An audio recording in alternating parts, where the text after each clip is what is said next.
Greetings there, ladies and gentlemen. Hardy J here once again with something a little different this time. We're doing, and I say we because I have a guest, but we'll get to that in a moment. We are doing the Game Awards trailer reaction thingamabob. I guess. I guess that's what it's called because, names. Names are something you just think of. Anyway, I like to pleasantly, hopefully he's on this side. I don't know if he's on this side or this side, but hopefully he's on this side. I like to pleasantly introduce my good friend from OtakuOps, JC.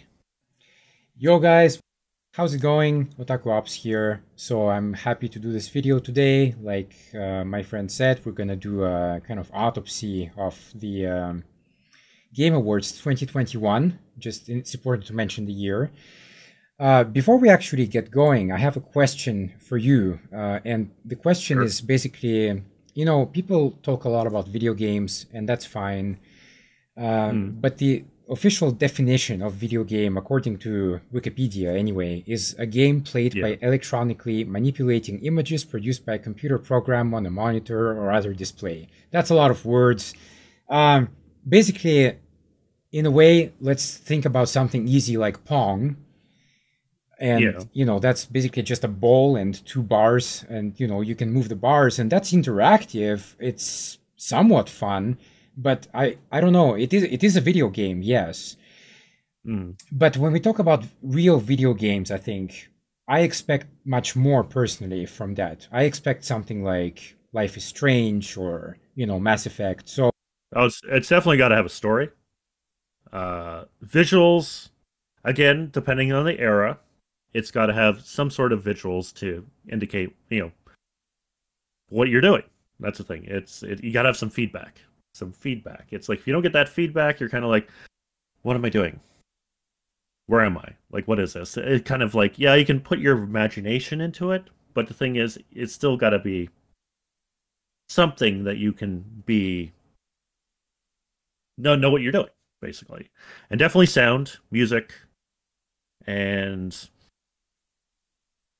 what makes them an actual video game. You get a little bit of challenge, a good escalate of challenge, not like a giant spike in either way, but something like that. yeah, we're kind of a bit privileged in the way that we went through the entire, well, not the entire, but a good chunk of the history of video games, really. And obviously, like starting from the Atari and even probably earlier than that, we can see the whole evolution. Like, for example, these days, music composition for video games is a real big business, and it's you got your orchestra going, and you got your various instruments going, and it is quite breathtaking, really. For you, I would agree. For you personally, what is kind of the biggest transformation of video games, let's say, from before to now?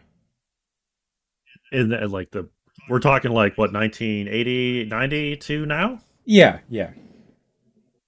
Well, definitely visuals have improved, but that's usually in every generation, except for like the last couple.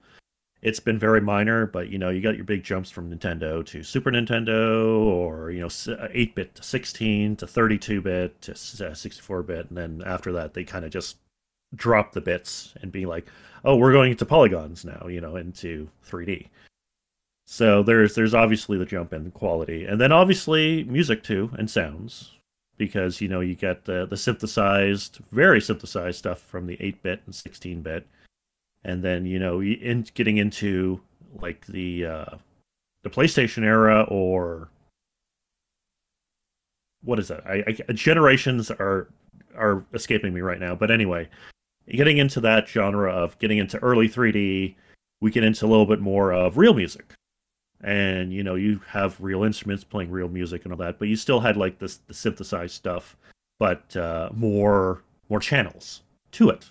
So you get more clarity sound, you get more, of what you realize what it needs to be. And then on top of that, what I definitely look for into a game is narrative. You know, the story. If the story doesn't grab you right away, or if there's got to be a hook, obviously, at the beginning. If the hook isn't there, or well established, it kind of falls flat. And if the story comes about later on, I'm not really. I'm like keying in a few games there where it's kind of boring at the beginning, but it's like, oh, it does get better. Well, it does, but if that hook isn't there at the beginning, it's really hard to get over that hump. But you want to give a good, clear story, and then maybe throw a couple twists and turns along the way, and then you can keep it basic, but you got to have something to engage the audience, and that's pretty much what it is. That's what I definitely look for.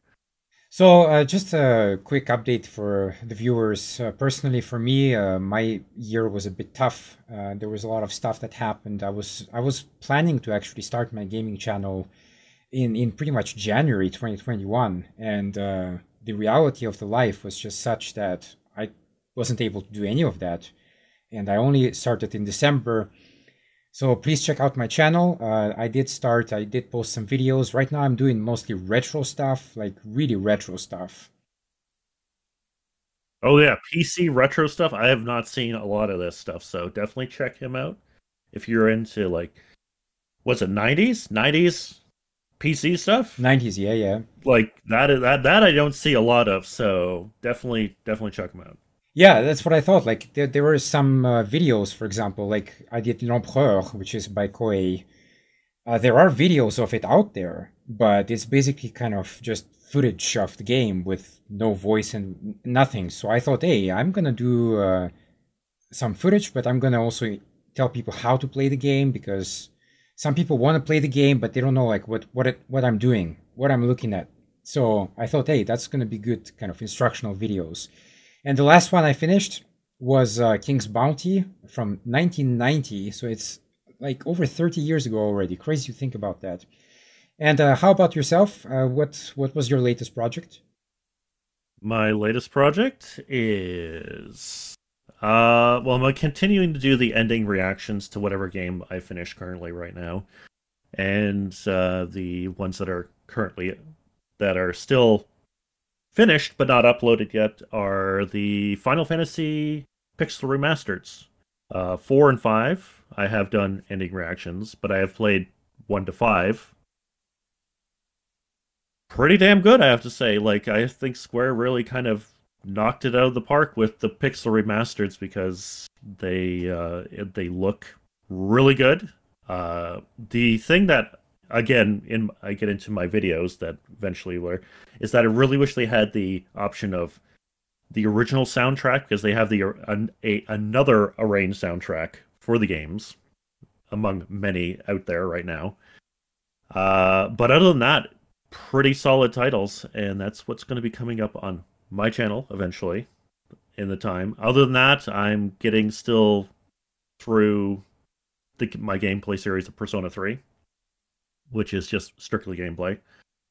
But other than that, I'm really considering getting into the next Let's Play of Final Fantasy IV Pixel Remaster, because I had so much fun playing that, and it sent me down so much nostalgic lane. So I'm like, why not? So I'm really thinking about doing that, and I just need to get up, write some notes, and basically start it. All right, that sounds good. Yeah, I mean, for me personally, I know that some people like to write scenarios and stuff, scripts, notes, etc. But I find that it's kind of, I don't know, it takes time, and I don't have time for it. So usually when people watch me, you have to understand that I'm not doing like 2 takes. It's that first take, and it has to be good. It has to be perfect, and it's a lot of pressure. A lot of people don't understand it, I think, but it is not easy. Anyway, today we're going to talk about the Game Awards 2021. And before we actually watch the trailers, we're not going to do all of them, by the way. We're going to do most of them, but not all. And before we jump into them, though, what is your kind of overall opinion of them? In my opinion is it was kind of meh. The Game Awards in general, I have to say, is was a big man. I actually saw it. I saw it live, and had my daughter. We were sitting on the couch, basically watching the Game Awards, and she left like halfway through it. I'm like, I wouldn't blame her because a lot of it was just like it was the perfect word was like kind of meh. And the big thing is that it is a reward. It is called a award show, and the award part of it was just kind of glossed over a lot. And it was like it basically could be called the world premiere show, basically, because it's all about those big world premieres. And I'm like, okay. Like in the past, some of them really stark and like they had some really good bangers out there. This year, not so much. Like a few, and I say only a select few were like kind of cool, but nothing really be like, oh my god, I like that was amazing. No, nothing like that. Yeah, I agree. And for me, like, obviously, usually during the year, there's two big game things going on, the E3 and the Game Awards. But for me, the E3 is the main one. That's the one I'm excited about. Although this year, I have to say, it was also pretty weak. I don't know, maybe it was just not the right time. Maybe some years are bad years for games, it's just like that. It's So anyway, let's jump into it, and the first one is going to be Alan Wake 2. We all come to a story with hopes and expectations, looking for an answer. Sometimes it would be better to live with that hope, without ever finding the story.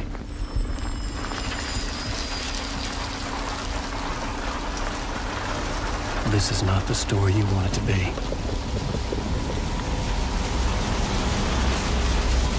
This story will eat you alive. This story is a monster. And monsters wear many faces.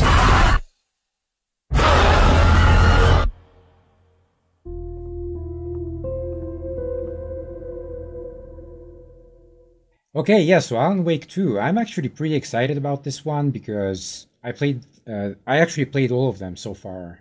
I don't remember what the weird second one was called. I think it was The American Nightmare, and I really didn't like that one. But Alan Wake 1, though, really cool game. Really, smart use of lighting, and that, you have to use light. It reminds me of another game which I played, but I don't remember the name of it. It was an old, I think, PlayStation game about a bunch of students going around the campus at night. I think it was called Obscure, actually. And is that for the PS1? I'm pretty could be probably something, yeah. Could be, yeah. And it was basically kind of the similar idea. You find these basically like flashlights, right? And you basically attach it to your gun. And before you kill the enemies, you first have to remove the darkness from them. Then they become vulnerable to your gun. So anyway, Alan Wake is a bit like that. Yeah, very interesting thing. So I'm actually looking forward to what they do with it. I know you haven't played it yet, right? No, I have not played it. No, I have it, but I have not played it. What do you think about the trailer? The trailer looks definitely, the vibe is there, and from what I hear is that the original one was more of a psychological adventure, while this one is more getting into the survival aspect of it. So it went from basically, from what I'm thinking, it went from like Silent Hill 2 to Silent Hill 3, basically. So, because there's not really a lot of survivability in number 2, and then 3, it's all about kind of gunning down a lot of things. So it's more of the survival aspect. So that's what I kind of feel. It definitely's got the vibe. So, and Alan Wake's always been on my radar to play eventually. That's why I got the game on one of those infamous Steam sales that you got dirt cheap stuff, and I'm like, okay, cool, I'll get it. So yeah, definitely that. Other than that, my only experience from Alan Wake is playing Control, because there was a DLC in Control about with Alan Wake, and they had something a lot to do with a motel, and you will go in the motel multiple times, and the lighting was like phenomenal in Control during those parts. So like it's all about it is about atmosphere. Like they really got to expel like get that atmosphere up and running, because if you're playing a horror game and you get really taken out of that atmosphere, it just doesn't it falls flat. So if you're in that atmosphere and you got the mood lighting going, it definitely enhances the experience.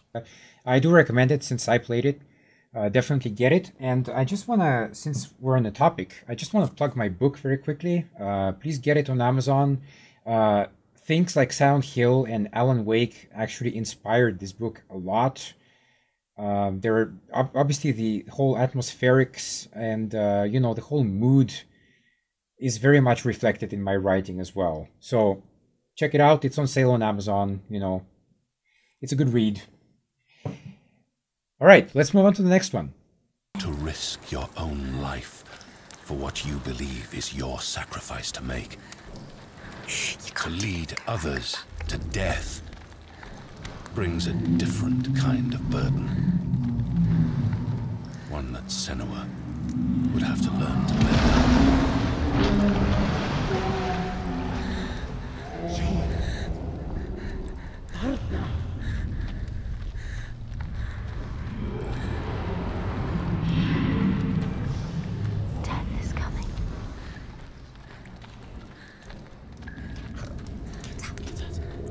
Can you smell their fear? Look at the bones. Look at the bones. That's going to be you. That's going to be everyone.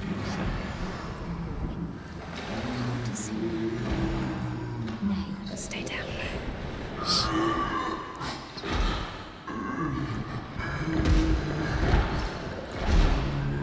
Those whose eyes are clouded by fear are besieged by the ghosts that haunt them.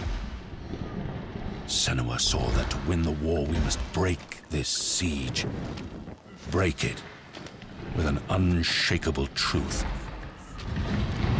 Break it with an impossible feat. Senua. The oil, then the fire. Get ready. Now's the moment. Get ready. First the oil, then the fire. Yes, yes. Now, go! Yes!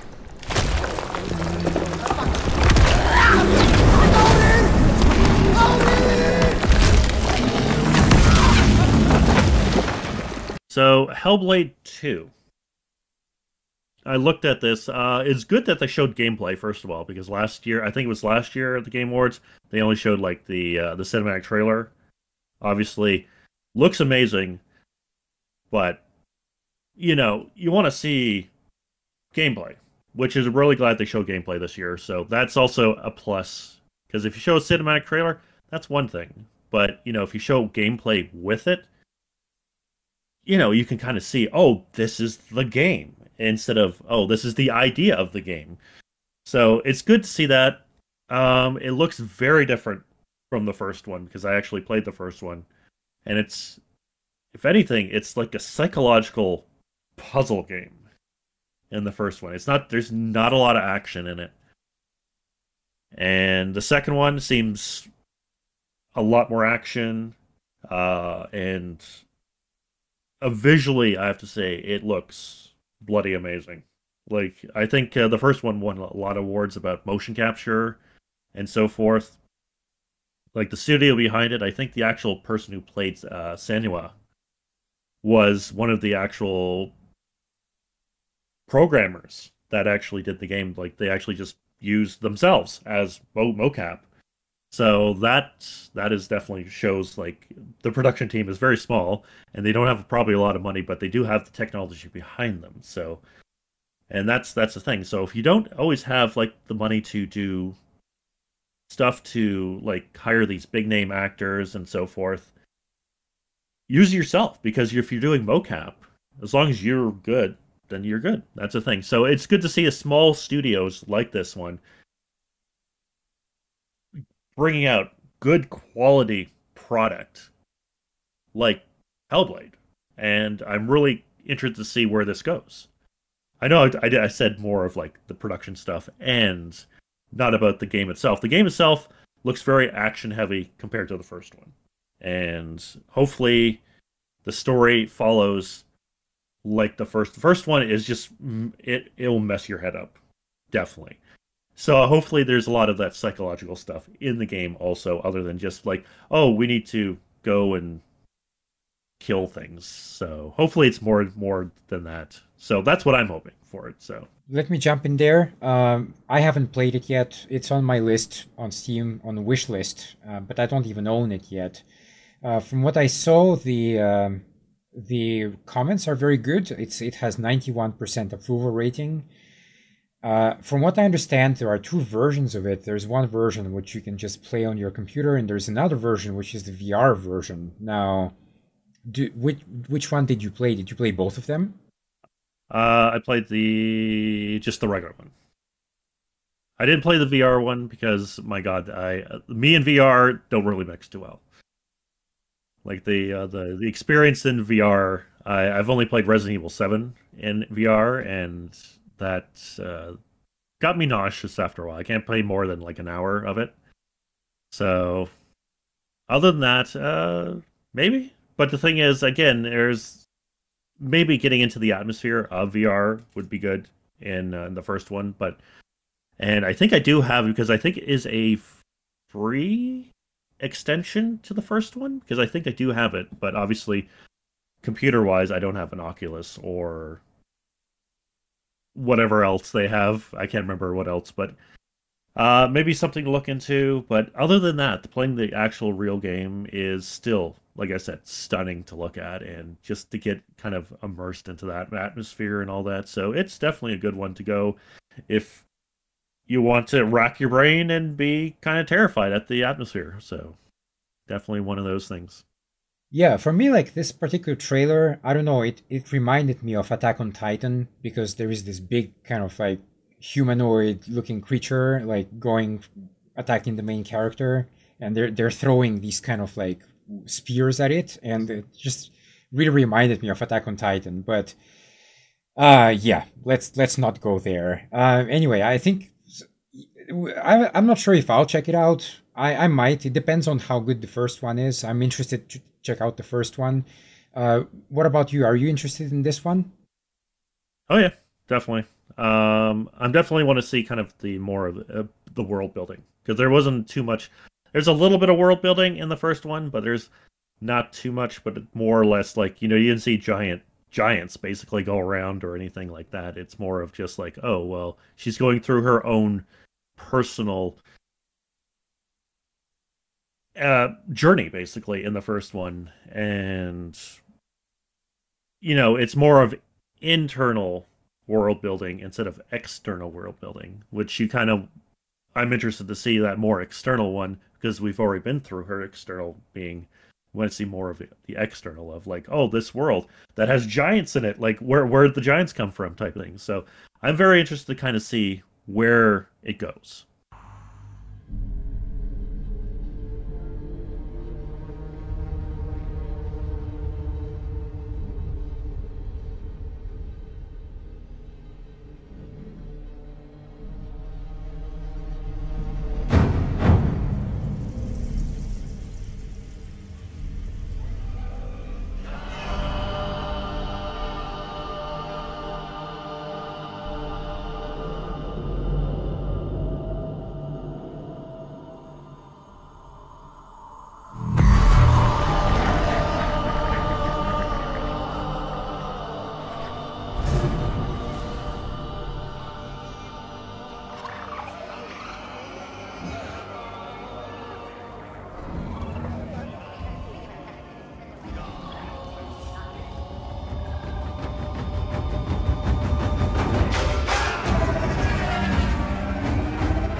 Okay, yeah. So Star Wars Eclipse. Obviously, it's a cinematic trailer. There's no gameplay, so it's hard to judge.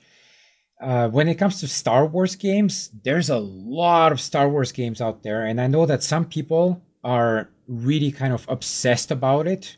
I have one friend in Japan, for example, who's absolutely a maniac about everything Star Wars. He like watches and rewatches Star Wars things all the time, and that's not the only one. Not the only one.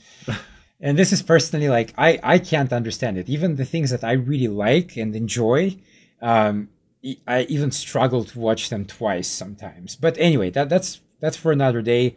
So yeah, Star Wars games. There's a lot of Star Wars games out there. There were games even like for the Super Nintendo. There was the Star Wars Lego games, which I played one of them actually. And you know, the Lego games, let's be honest, they're all kind of the same. Okay, so if you're looking for depth, you're not looking at that. It's mainly for kids. That's the thing. That's why they're made. And I can see that. But if you're looking for depth, don't play the Lego games. You're not going to get any like other than basically what the actual films are based on and loosely based on and all that. So, don't play them. And if you're thinking depths of like, oh, I want a real Star Wars game, well, don't play Lego ones. Yeah, and like with Star Wars, what happens, right? It's kind of like Lord of the Rings. Look, I like Lord of the Rings. I really enjoy the trilogy. I don't like The Hobbit, though. I think that was just a train wreck on its own. But the original trilogy is very solid. Having said that, it seems to me that they kind of overpushed it. It's kind of like Christmas music, like every year you hear Mariah Carey again and again and again.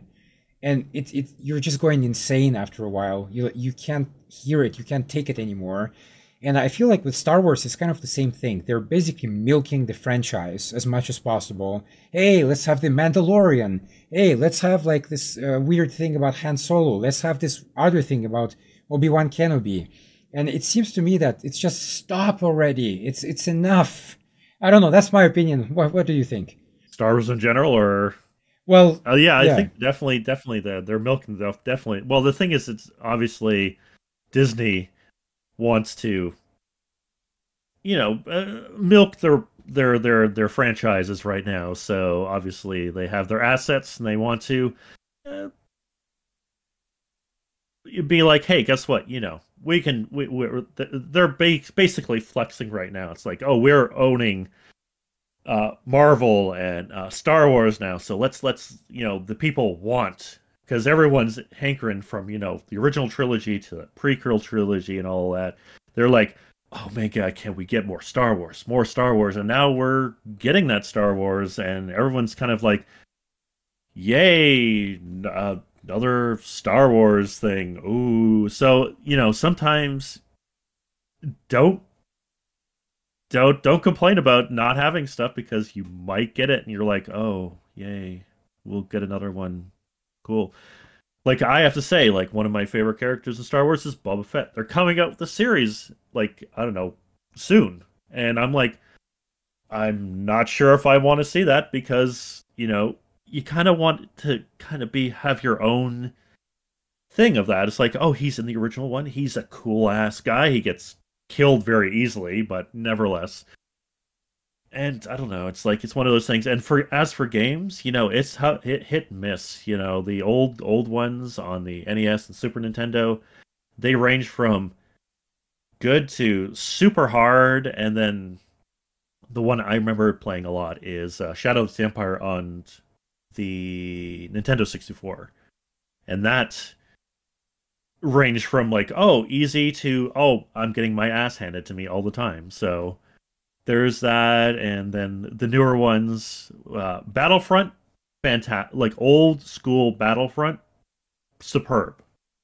New Battlefront, not so much. Oh my goodness. And it's like, there's so much like that. So here is that Quantic Dream doesn't do action games. They only do narrative games. Any kind of like action-y type thing is like, oh, QTEs running down the halls. You need to press the right button or the left button to screw up or proceed type of thing. So I'm interested to see if they actually add any action to it, or is it just going to be strictly narrative type of things like they did in like Detroit.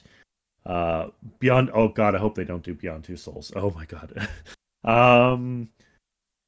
Or Heavy Rain or something like that type of thing. So I hope it's more Detroit than anything previous, because Detroit was like decent at least.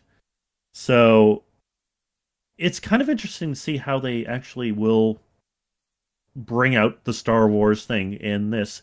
So I'm optimistic but scared at the same time. I actually really love Detroit. I think like if I had to do a kind of ranking of my top games, like definitely Mass Effect is up there, Life is Strange is up there, and probably Detroit, because Detroit actually, maybe I actually played the one from Epic Store, and that one has a few bugs on the PC version, unfortunately.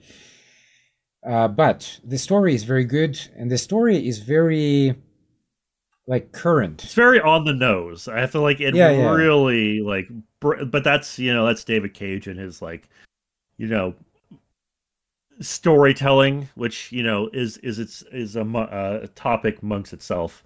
But the way it's executed is like it could be a little bit better here and there, but it's overall, like the overall package is very decent. It's very decent and very good. But there would be no victor.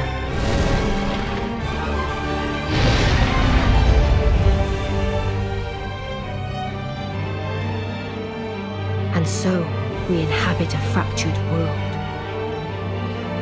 awaiting the arrival of the Elden Lord.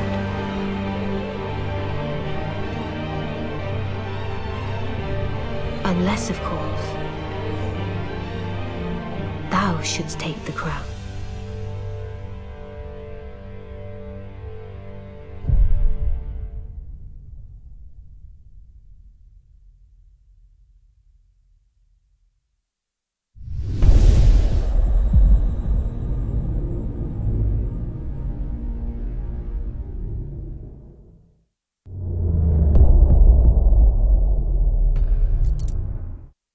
Game of Thrones, not really interested.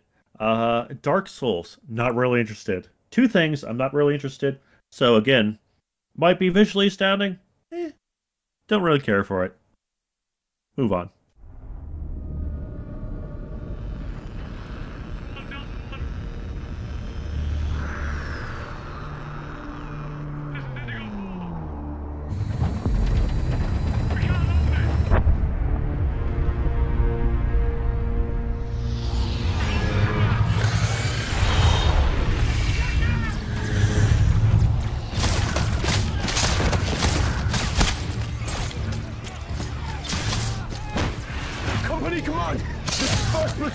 We've lost the square! We can't hold it!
Warhammer games, oh boy. Again, it's like Star Wars. There's a lot of them out there. And I actually have the Total War Warhammer 2. I bought it on sale on Steam, and I still haven't touched it. And I also heard that the third one is coming out very soon. So that's the problem with Steam. It's like you get something on sale, and then it just stays on forever. And then the next one comes out, and it's like, ah. Oh. This one is like literally a hack and slash. Oh, okay. Yeah, because the first one, which I didn't play, but it was obviously, I really did want to, it was on the PS3. And I was like, oh, good. Like, Warhammer and me don't really mix, because I had a friend back in high school who was like Warhammer crazy, and he was like forcefully wanted me to get into Warhammer, and I'm like, no. And he kept on pushing, and so I have a real bad taste for Warhammer in my mouth. But this one really looked interesting because of the hack and slash part of it, and it's literally just going through a stage, third person hack and slash, like a Devil May Cry type feel, where you just go through and you just like murder everything in your way and this type of thing. So it's nothing like the old school, you know, like even the RTS ones of the old ones, the Dawn of War, the old Dawn of Wars, like the first one, and then the 4 expansion packs of it or something. So it's very different from that. It's like literally third person hack and slash.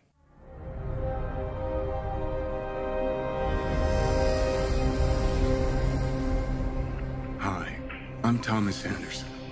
Like many of you, I work with computers. But computers are also mirrors, reflecting back who and what we are and the choices we make, the worlds we build. You still got it. Like riding a bike, they say.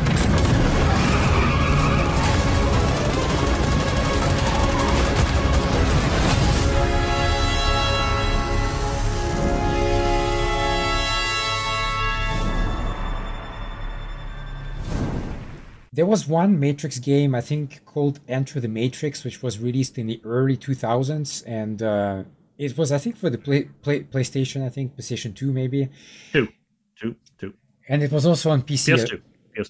Also on PC as well. But in my view, it was like terrible. I watched my friend play it, and he got pretty much stuck very quickly and just gave up. And that was the end of it. And I'm the same with games. Like if I get stuck within the first 10 minutes, I don't know where to go, chances are I'm not going to play it, you know?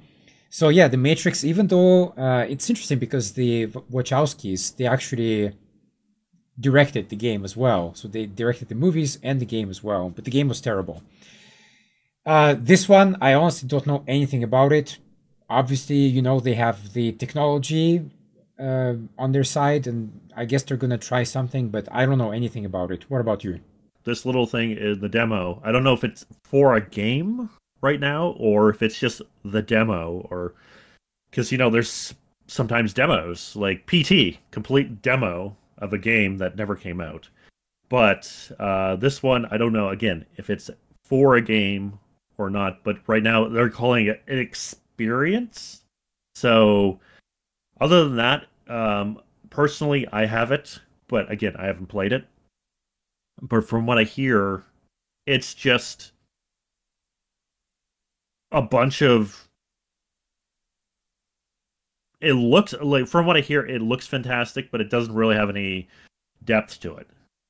So it's just a glorified like demo, basically, literally a demo for graphic, the Unreal 5 engine of like, oh, this is what we could do with it, type of thing. So, but other than that, I don't really think that there's anything behind it other than looking fancy, sounding good, and being like, oh, we have the facial capabilities of making the characters look like the characters now.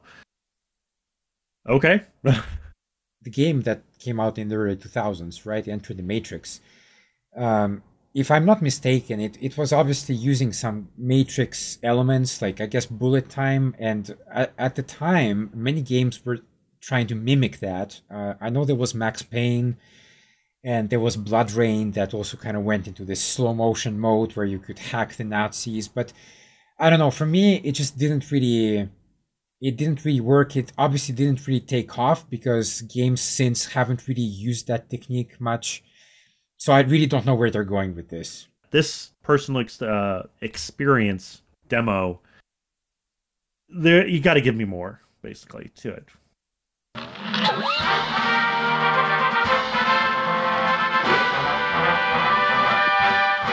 Well, looks like it's bon voyage to our old pals Cuphead, Bugman, and the lovely Miss Chalice. They're off on their next adventure, this time to the fabled DLC Island. What challenges await in this enchanted land? What better way to explore the island than with a leisurely climb into the mountains? Just remember to watch your step. Or perhaps the icy tundra is more to your liking. Don't forget to pack your mittens. Look out for the walloping winter whale. Next stop, the dramatic Western Plains under the watchful eye of Sheriff Winchester. Yee-haw! But what's this? Why, it's Chef Saltbaker with his famous cookies. He's the best baker in the land. His cookies are sure to put some pep in your step. Oh! And you'll need it. For there's a new challenge waiting around every corner on the amazing DLC Island.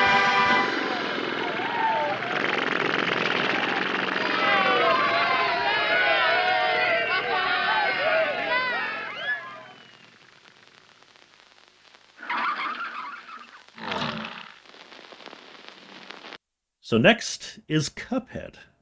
And it's actually a DLC, or I think, yeah, it is a DLC. It's not the next Cuphead, it's the DLC with the Cuphead. So Cuphead looks great, sounds great. Animation style is amazing, I have to say. And it's balls to the wall hard. Like, damn hard. Like, but it's all formulaic. Like, there's patterns. And that's the greatest thing. It's like, it reminds me of an old school Mega Man game back on the NES, basically. Because, you know, when you first play it, you're like, what the hell am I doing? But once you play it like a few times, you're like, there's, you know, how if I do this? And then you notice patterns. And it really reminds me of those days. So once you actually get patterns down, you're like, oh, cool. You just do this and this and this. And then things just fall into place and you're like, oh. But I have to say, the style, like, I really like the style. Like, it reminds me of like a 1930s, 40s cartoon. And just how they made it. Like, the fluid animation, like, it's beautiful. Like, it came out, the music from that era also, like, it's like they nailed it perfectly.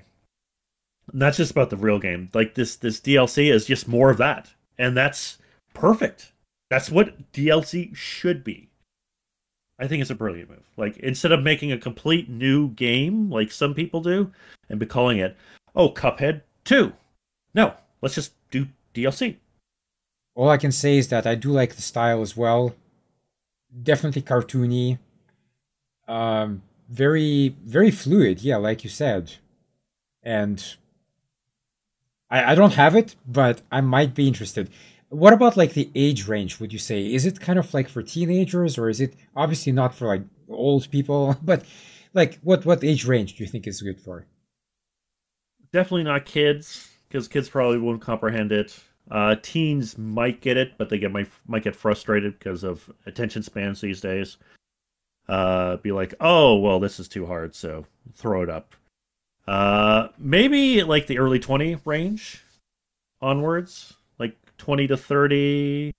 I'd say people who've experienced like in like my age range, like have grown up with the NES, the Super Nintendo, the ones where you have to go and we didn't have guides or internet back then where we had to actually go through the game like hundreds of times to get the feel of games. And that's the thing. It's like, and that's what about Cuphead is you can read guides up the yin-yang, but the thing is, it's all about experience. You got to keep on doing it over and over and over to kind of get the feel of the game. I'm potentially interested in getting it. Are you interested about this DLC? Do it! Do it! Do it! Do it! Do it!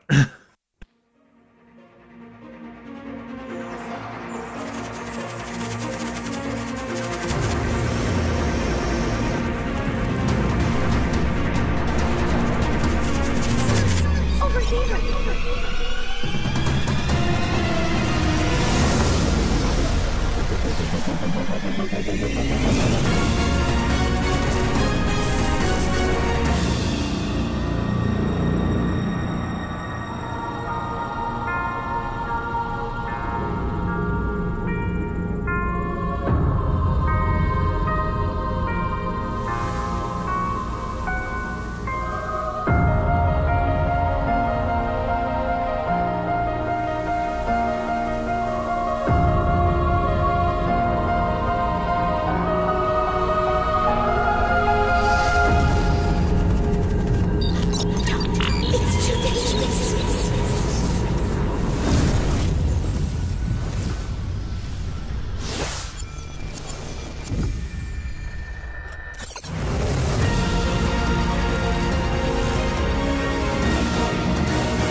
Sonic Frontiers. Okay, so again, Sonic, there's a lot of Sonic games out there. Sega Genesis kind of was revolutionary at the time. I think it was called blast processing, if I'm not confusing the terms. I'm pretty sure that's what it was called. Very correct, yes. Sega with their blast processing. So anyway, my worry about the Sonic games is that when it went into the 3D territory, it became really kind of hit and miss. I played some of them which were like kind of very disorienting, and when you're accelerating in one direction, it starts to go in a different direction, and it just becomes a mess. I don't know. What's your opinion? Oh, I have a few choice words. I totally agree. The 2D games, fantastic, perfect, like great platformers.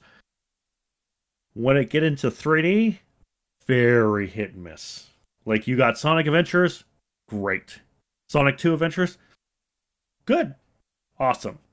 When you get into like the Sonic reboot, which is Infamous 2006, everyone's punching bag basically, it is god awful. But there's a lot of other ones in between where they're like decent enough. Like personally, like I actually tried to get into Sonic Unleashed this year, and I just couldn't because it was like it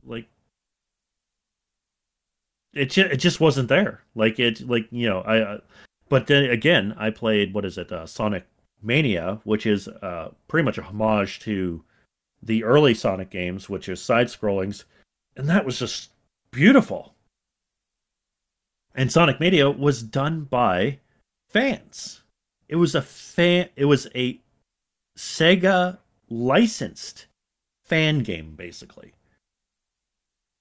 And I really, really hope that, some of these companies in the past, definitely, especially Konami, open their windows to other studios, possibly even, professional fan studios, to resurrect some of these franchises that haven't been touched in like years, maybe even decades. So there's that. But, again, we're talking about Sonic Frontier here, open world.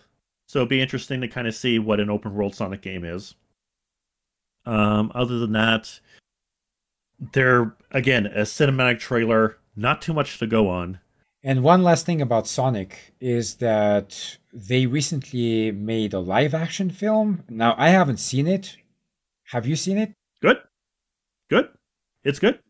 It's not great, but I have to say it's one of the better video game movies out there because they took the source material, and there was the whole controversy of like how Sonic looked back in when they first revealed, and I'm really glad that the studio or producers or whoever's behind it took that fan feedback and changed his appearance because he looked god awful at the beginning, and then he actually looked like actual Sonic and decent.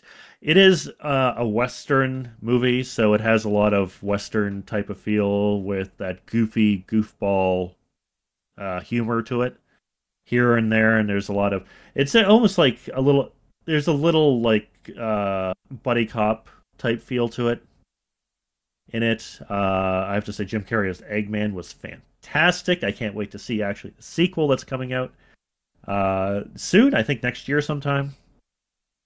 Because more Eggman is absolutely great. Oh, I guess he's called Robotnik. Oh, doesn't matter. Same character. But he was great in it.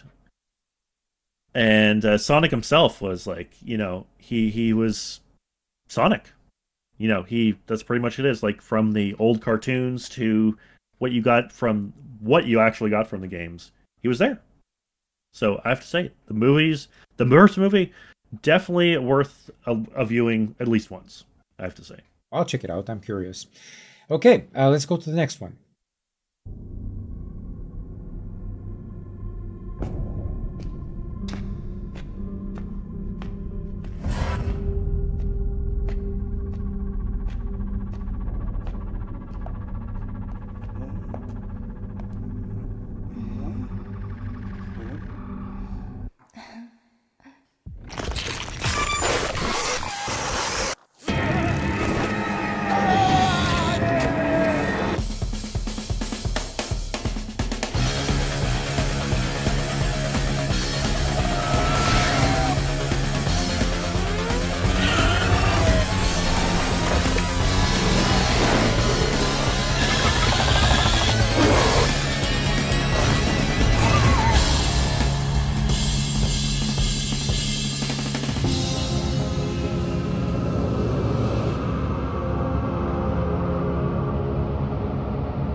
All right, so next one, we're not sure about the title, but maybe it's Slitterhead or Slitherhead. I don't know. It depends on the interpretation, I guess. I personally don't have much to say about it. It just looks to me kind of like Resident Evil. Yeah, that's all I have to say. But it's by the Silent Hill people. I think it's one of the creators of Silent Hill. We got the score, the music by good old Akira, who did basically everything Silent Hill, basically, except for I think Downpour he didn't do. Did he do? I don't know, but he did like everything compared, even like the ones that were after 4, the bad Silent Hill games. But nevertheless, hell, even the movies were done by him. Oh my God, sir. Anyway, sorry, I'm gonna go on a tangent of Silent Hill because I am hoping that this has the feel, the soul of Silent Hill in it, because it has the original creators. We're talking Team Silent back in the day. Core there. So hopefully it has the core. It definitely looks like it because it has the grotesque monsters in it. The setting is obviously in Japan. I don't know. It looks kind of like an older type, like maybe even during the 80s or even 90s. It doesn't look modern-ish. So that might be interesting to kind of do. Other than that, I pray to God, I hope they have the storytelling there. Because Silent Hill and its storytelling, and you gotta like look beneath what you see. Like you gotta dig. You gotta uncover stuff. And you might not even like get it through the first, second, third time playing it. And you're like, wow, you're finding this new stuff. I hope they have the storytelling. then, like I said, narrative. The narrative, I'm hoping, like I'm really hoping that they have it there. I really hope the soundtrack is good by Akira. Like I really hope he's like on track and doing his industrial, atmospheric, like messed up type of soundtrack. And the art design, I have to say, but I think the guy who did actually the original one, I think the second one also, is definitely there, because they showed like obviously monster designs, and the monster designs look to be on key to be like, and I hope they actually have some meaning behind the character, because that's what usually Silent Hill has. Like the monsters connect to some character, not like always the main character, but some character. Like the first one was Alyssa, second was obviously James, third one was obviously Heather, and the fourth one was actually Walter, and not good old bland Henry, but still, there's a connection between the monsters you're seeing and a character in the game. Hopefully they continue that, even though that's kind of Silent Hill's thing. I hope they actually kind of bring it into that. My hopes are really high on this one, but I'm not getting myself too hyped, because I'm like, like I really hope, because the last project they actually I think worked on was Siren, and Siren was lukewarm for me. For me, like the only thing I have to say about this one is, okay, so like Silent Hill, I think there was a moment in the third game where I forgot. Oh yeah, it was Vincent, I think. So yeah, Heather is talking to Vincent in this library, and she's basically telling him, hey, I'm going around and I'm chased by these monsters. I'm killing these monsters. And he tells her, wait, do you see them as monsters? And that was like kind of a wow moment. Like they maybe they are not. That's the thing. You look like that, and you're like, oh, these are monsters. But the thing is, when he said that, you're like, wait a second. Wait, are we killing people? Like that's like a moment where you're like, whoa. And I like a lot of those moments. Like I want more of those moments where you're like, it makes you think, like, am I really doing this? Not. Who are you, child? My name is Frey Holland. I do not know how I got here, and all I want is to go home. She is hell's spawn. How else did she survive in the corruption? The people are afraid. They look to me in the council for hope that we cannot give them. But maybe you can. Wherever I go turns to shit. It's always been this way. Athia's all but lost. Everything that corruption touches. It breaks. Yeah, I saw it up close. It is you who trespassed on my land. You who set this battle in motion.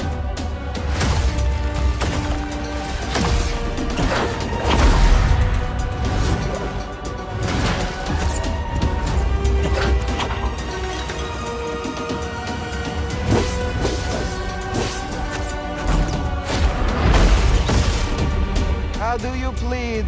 Not guilty. Lies! She dies!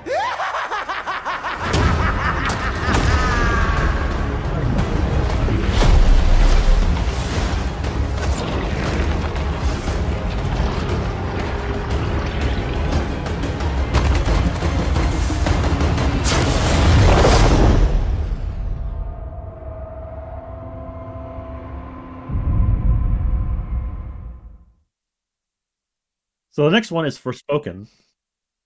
Square is back in the lineup with Forspoken, and I don't know if they have I don't know if it probably is a another studio doing it, and then Square's probably releasing it. Because this is definitely not what Square usually puts out, so I'm pretty sure there's, like, I look into it a little bit more, but other than that, it is your typical modern day person going into traditional times. So it's like this girl goes into traditional times being like, hey, that's weird. That is totally weird. And the narrative, I'm very cautious on, because it's a hit and miss on the whole. What is the word, isekai? Like, the whole that's the genre isekai type of thing, where it's like, oh, you taking someone from modern times and putting him in a totally different world. So again, very hit and miss. And other than this, visually it looks astounding.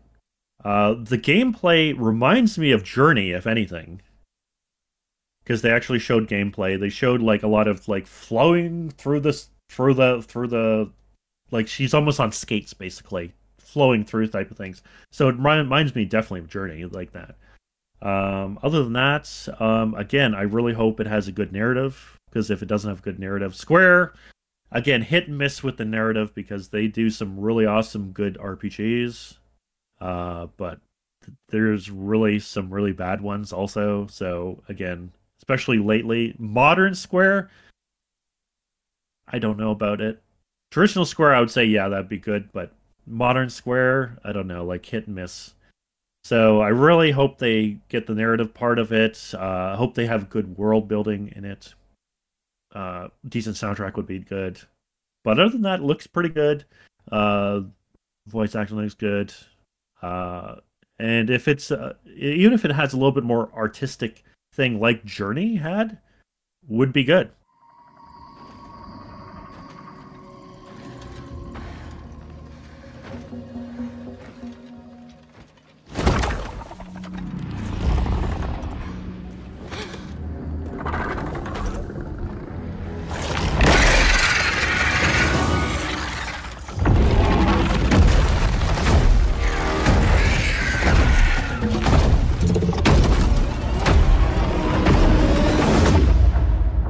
Since the day the portal network collapsed, stranding us in these realms, we have searched for a way home.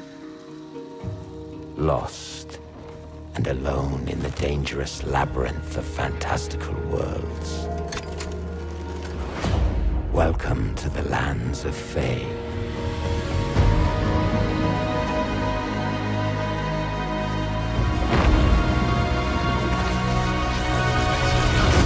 Every portal is a chance for salvation. Uniting the lost survivors.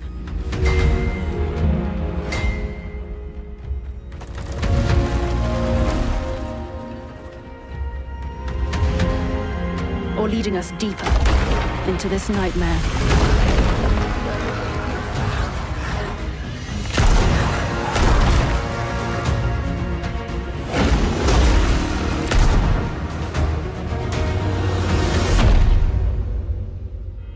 Nightingale, our beacon of hope. But beyond our reach. As long as we stand together, our journey will unite us.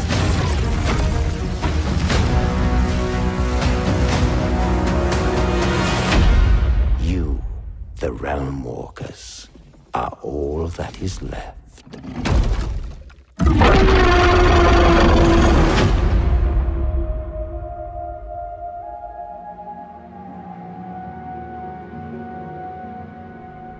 All right, so next one we have Nightingale, and personally I don't have much to say about it. So from what I see from the trailer, I could be completely wrong about that, but it looks to me like a kind of weird co-op shooter, but and with a bit of steampunk mixed with it, but I don't know anything about it. So please tell us more. Okay, so from what I gather, I didn't really do too much research, but from what I get, yeah, definitely has a steampunk feel. It is looks like a first person shooter, and it definitely looks like some kind of base building type of maybe. And the thing is that I've been playing a lot of Fallout 4 right now, and just switch steampunk with post-apocalyptic, and it's literally almost kind of feels like it would be kind of like a Fallout 4 type thing. And obviously not by Bethesda, but again, I'm thinking, hey, And just the world, that this is the thing, is the world really kind of took me in when I was watching it, and even when I was looking at originally when I was watching it live, it stuck out to me, and that's why I wanted to be this, like, it's just something about the world that kind of being like, I kind of want to give that a go. And obviously there's I guess teams, so you can bring someone else in to bring along that, and I've been wanting to kind of do that. But the thing is, I really, really, really hope that it's not just team-based. Like, there is an actual single player to it also. Because I hate when companies like, oh, we're bringing out this great game that has team-based, but it's only team-based.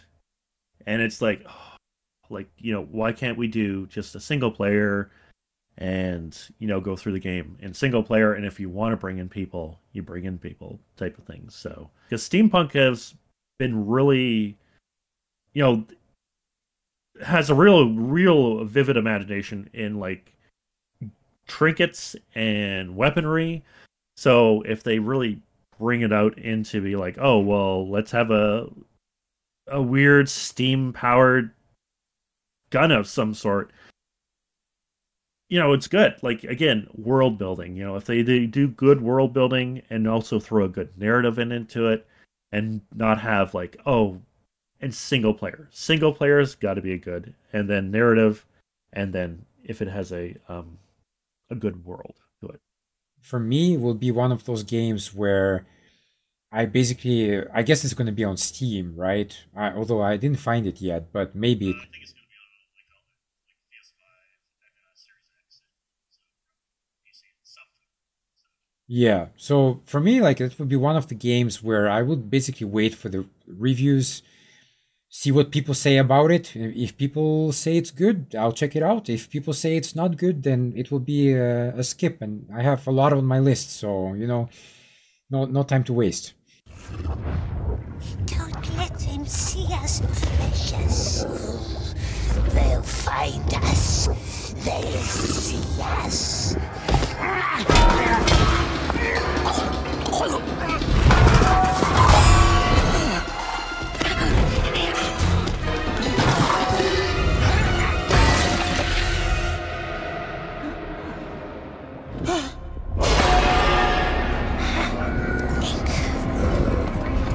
Nasty, filthy oxes! Kill them! No! We must hide! We can't let them get their nasty, filthy handses on our precious!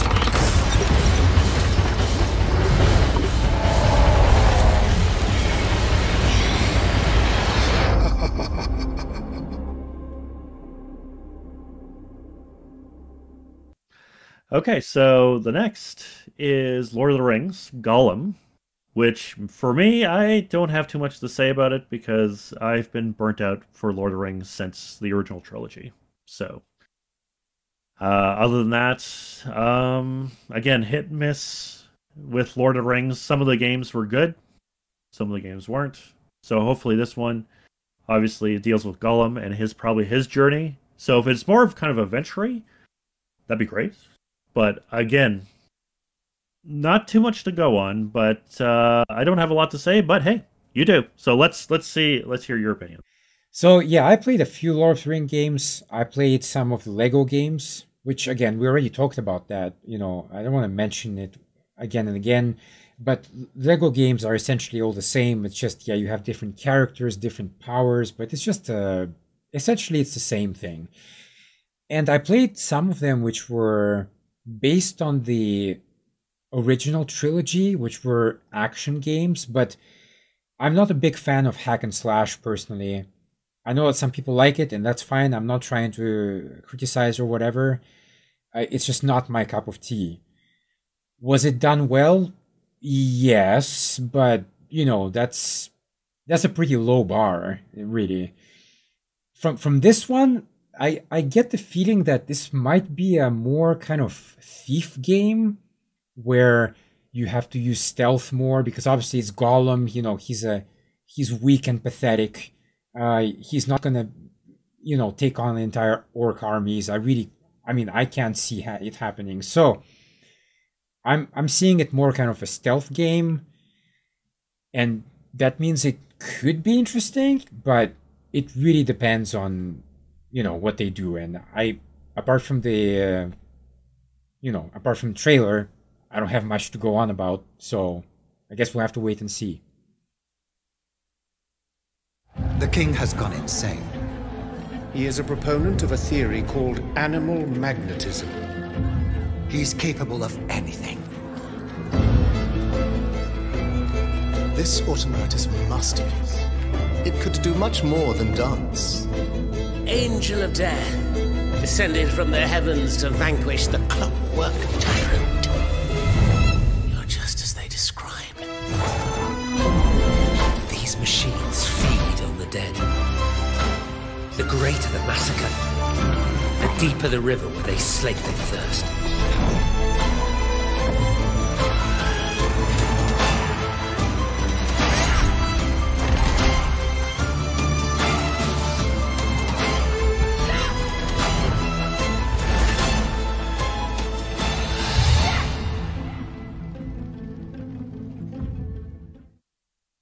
Okay, so the last one we're going to cover today is Steelrising, and it's kind of interesting because we already kind of talked about it. We already talked about the steampunk in Nightingale, and this obviously also has a lot of steampunk elements in it.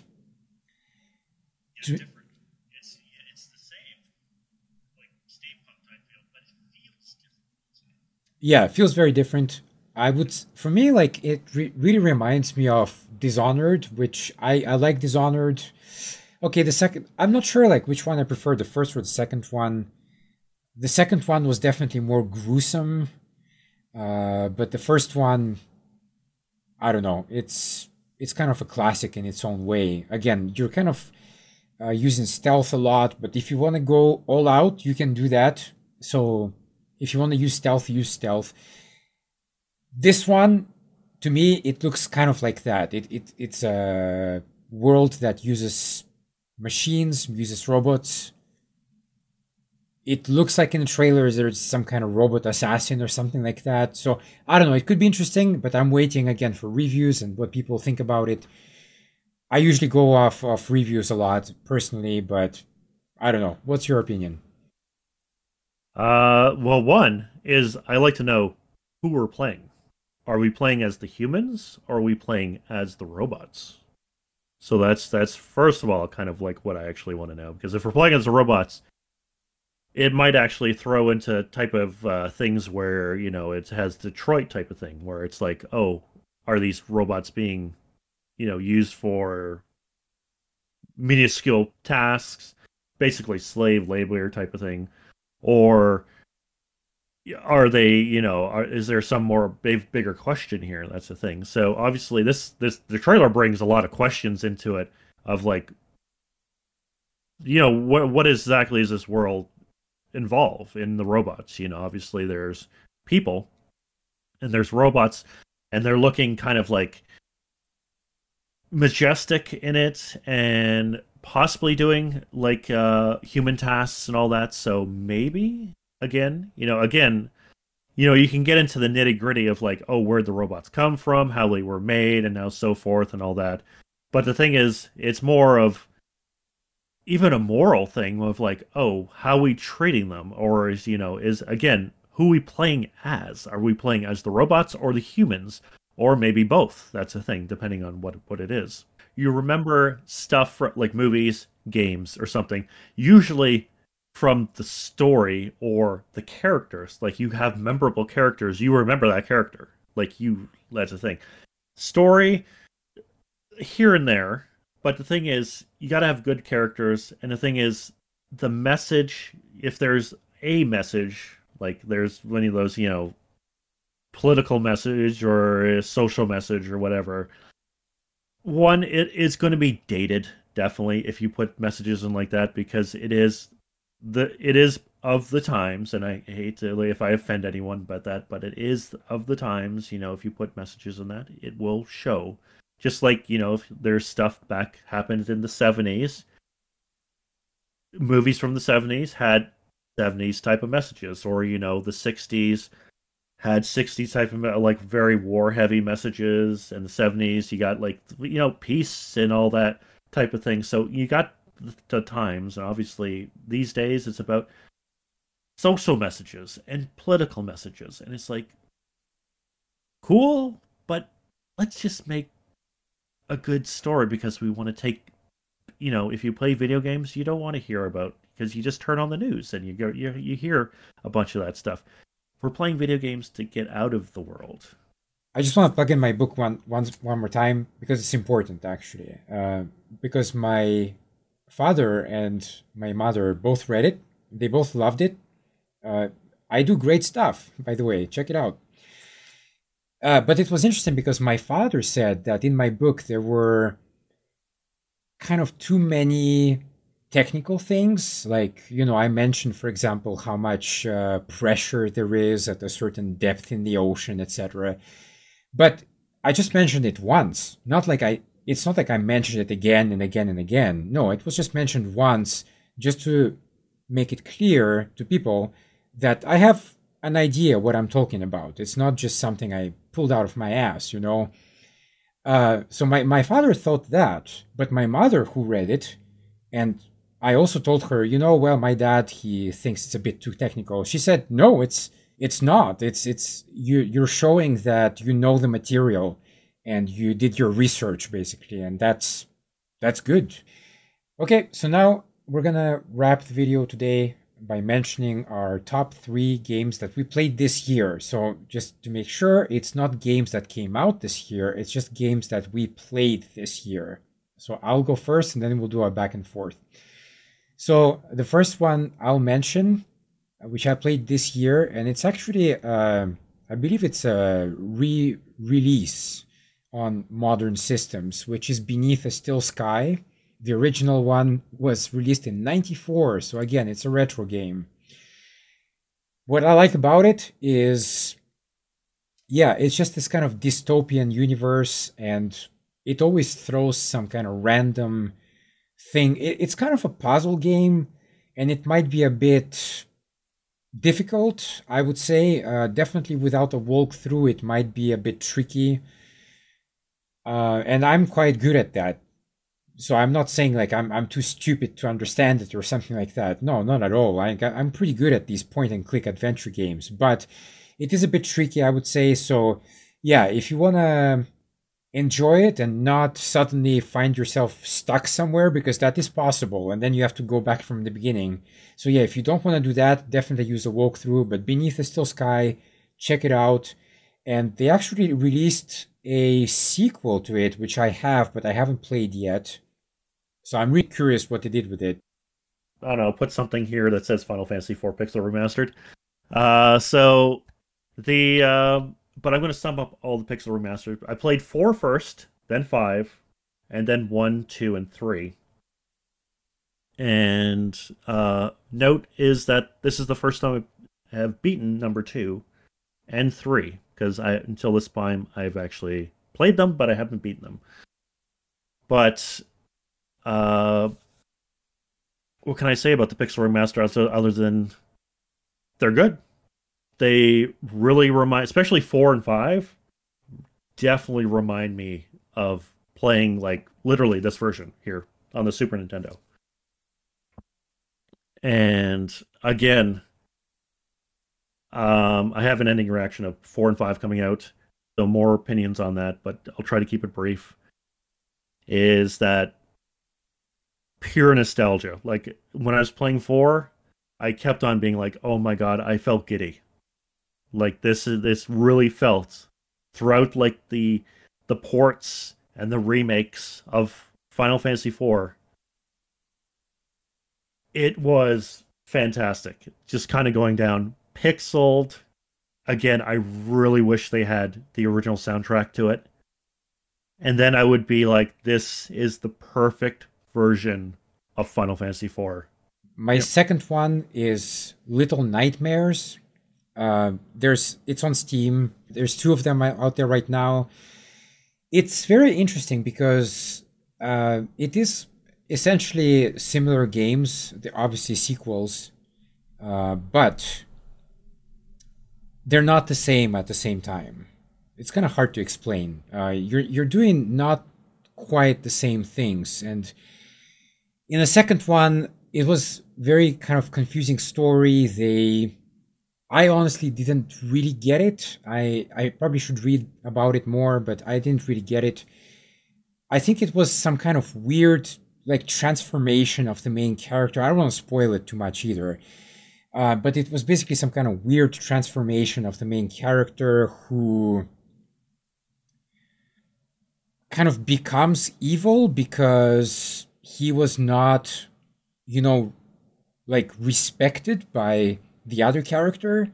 So it's kind of like you become a reject, right? Like you're trying your best to please somebody, and we've all been there in life, you know. We've all tried to please somebody, and at the end of the day, they just kind of throw you out like nothing happened between you. So that's very strange, and I don't know. That's what I got from it. I could be wrong. There's obviously many interpretations of it. If they do a third one, I honestly don't know which way they're gonna go, because are they gonna continue the girl's story, or are they gonna continue the guy's story, the boy's story? I don't know. But anyway, great game, available on Steam. Check it out. My second one, I've been kind of going back and forth with number one for number two, one or two for a little bit, but I'll throw this one. Number two is Persona 5 Strikers, the sequel to Persona 5. We're talking original one because there's the Royal version out there. This one does not cover any of the Royal edition. This comes with the original one. So this is just a lot more of Persona 5. So, but the thing is that this one is a Musou game or a Warriors game instead of a RPG. So all throughout this game, I was kind of saying, hey, why can't this be an RPG? It'd be so much better other than just, going around hacking and slashing like 100 enemies, going through the mobs. But overall, it was a little difficult at the beginning because you are encountered by hundreds of enemies and you can get killed quite easily.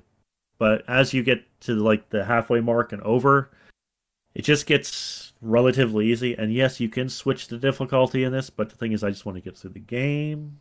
Beautiful game. I just wish it was an RPG instead of a Musou game. So, other than that, great. It's actually on PS4. It's on Switch, which I recommend not getting because the frame rate is horrible on the Switch. This one is a lot better. And it's just on, I think, Steam? It's on Steam. I think it's on Steam. I think it's on GOG also. And I have an ending reaction for this also on my channel. All right. So my first one, unfortunately I don't have any physical copies because it's all on Steam. But and this is Mavlov Total Eclipse. This is anime, but there is a game called Mavlov as well. It's a quadrilogy, if that's an English word. I think it is. Basically, it is. You get the original trilogy, which is extra, unlimited, and alternative, and then they made a fourth one, which they kind of broke up into episodes, which a lot of people were outraged about because it's like, come on, we just want the game, not separate episodes. Which of course they charge you for each episode, so that's a big problem. I haven't played the latest one because it's on Windows 10. And I'm mostly sitting on Windows 7 still. Can't really switch between the two, so I can't comment on the latest one. But the original trilogy is amazing. It's a visual novel game, so yeah, you'll be reading a lot. There are some decisions from time to time, so you have to click, one choice, which goes separate routes. But I think they actually kind of removed that as the game moved on. They actually got rid of that. It's just, you're basically just reading one story. But look, it's a great story. The first one is actually more Japanese high school, college story. which I would say is not amazing, but if you want to just get a feel of their daily lives and just regular life in Japan, it's great. And then the second and the third ones, they add it. They go into this kind of sci-fi mode, and you got your mechs, and the relationships between the characters are much more developed. And yeah, I mean, the endings are basically you explore. There are basically the main character is the guy, right? So the guy Takeru, and the others are all female characters. So you can pick different endings for each different female character. So then it's up to you. It's whichever you choose to be your waifu, as we say. But oh, good old waifus, yes. But yeah, I mean, you pick your favorite character, you go with it, you know? The only thing I would say, though, is that the ending of the second trilogy is a bit... I don't know, like, you can pick your different characters, but it seems to me that overall, there's not that much difference between them. Whereas in the third one, there is much more of that. So I would say to get the feel of the characters, yeah, go with it. But definitely the third one is the one that hits home.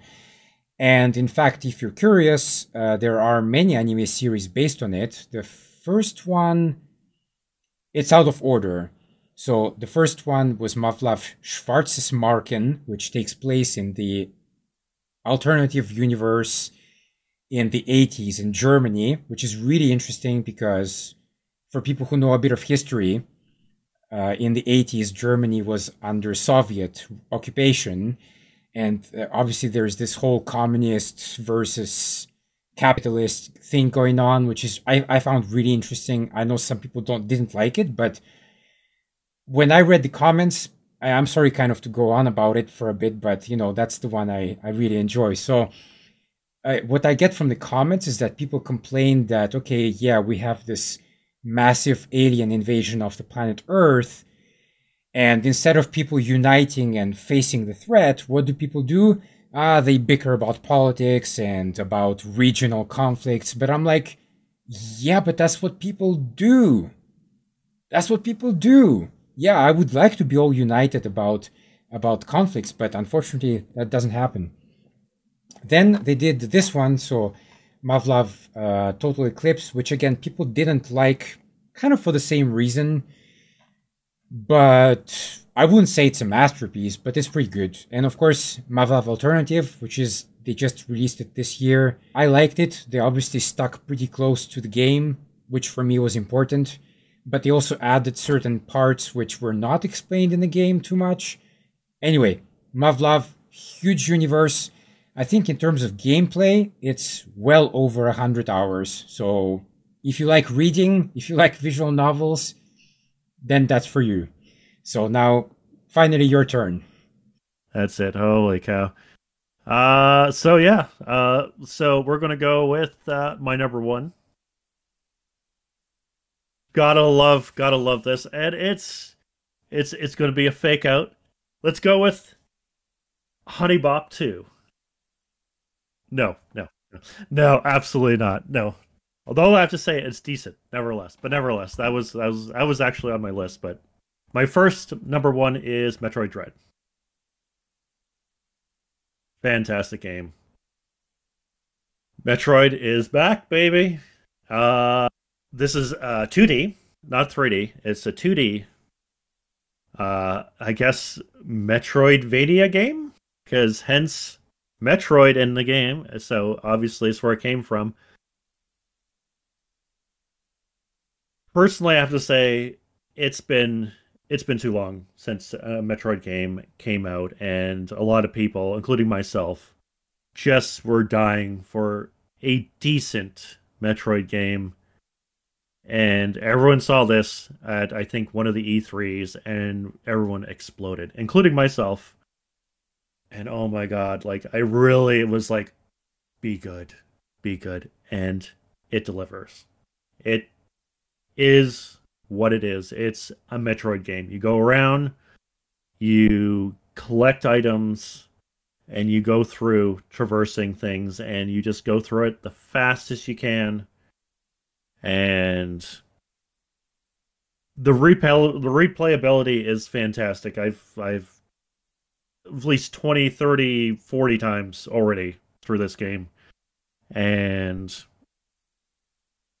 it has still ability. It's not as good as Super Metroid, but that's personal opinion. But it definitely has. But the thing is, it has a bit of a story to it also, because a lot of Metroid games in the past, very, very light on the story. This one throws story in it, but also has the best of both worlds. Like the original gameplay feeling of Metroid in the past, with like the story elements of future Metroids, basically the newer Metroids. So, but I've had the most fun with this in like a while, and that's number one for me right here. And again, it's only on Switch because it's a Nintendo property, and Nintendo, it likes to be a little shifty about their properties. So only Nintendo Switch has this. And yeah, that's my number one right there. All right. So just before we wrap up, I just had an idea, just to kind of project into the future a little bit, because that's important. I just want to limit it to one, not three, just one. There's one game I want to know which you're looking forward to, and that would be it's kind of difficult because honestly, it's a hard one for me personally, and I don't know the status of it whatsoever. I don't know the development stage, but personally, I'm looking forward to Mass Effect. But again, I don't know. Oh yeah. I don't know at what stage they're at. Is it just kind of very early pre-production? Is it? I'm pretty sure it's not production yet. So yeah, but definitely, I'm looking forward to it. I know that they're bringing back the original team on it, which is like, thank God, because Andromeda was a disaster. I don't care what people say. It was a disaster, a train wreck. The characters are very boring and bland. Everything that made the original trilogy great, this was just a total catastrophe, really. Andromeda, I mean. But yeah, I'm looking forward to the next one. I don't know if it will be Mass Effect 4 or whatever the name, but anyway, I'm looking forward to it. How about you?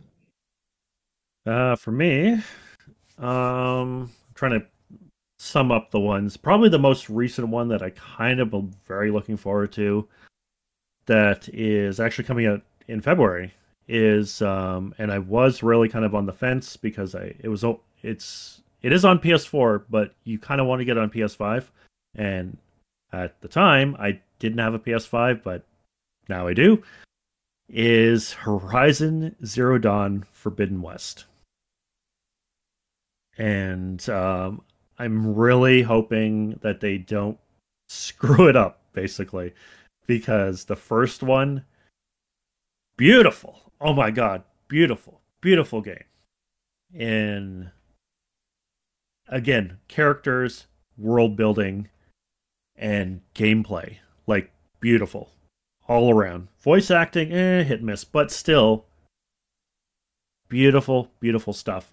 And I really hope the sequel to it just does more of the same. It's a severe post-apocalyptic world because you discover like future technology is old technology in their time. So I just hope we see more of that world and more mechanical monstrosities that, you get to blow up. I know that you did recommend the first one. I still haven't played it. The only thing I will say, though, is that I believe, and I haven't seen it live, I haven't watched it live, but I did hear that during the Game Awards there was a music performance, I guess before or during the trailer of Zero Dawn, which was by Julie Elvin, and she's actually my friend on Facebook, so big shout out to her. She's an amazing singer, by the way. I'm very glad she's getting a lot of work right now because, yeah. It was a good performance. Very good. Yeah. One of the highlights. Actually, that was the music production of the Game Awards was probably one of the highlights because it was good. Well, there you go. I think we kind of went through everything and more. So I think we'll finish it here for today. Obviously, I look forward in the new year to make more videos with you. I know we've been planning it for a while, but it just hasn't happened. It's been what, a year or two in the making, at least. So definitely we'll get into it, and we'll get more into just talking head videos about stuff maybe, and then maybe even a few playthroughs maybe or something like that. We'll talk about it. All right. Hope you enjoyed the video. OtakuOps signing off. I'll see you around. Farewell and good night, and stay safe.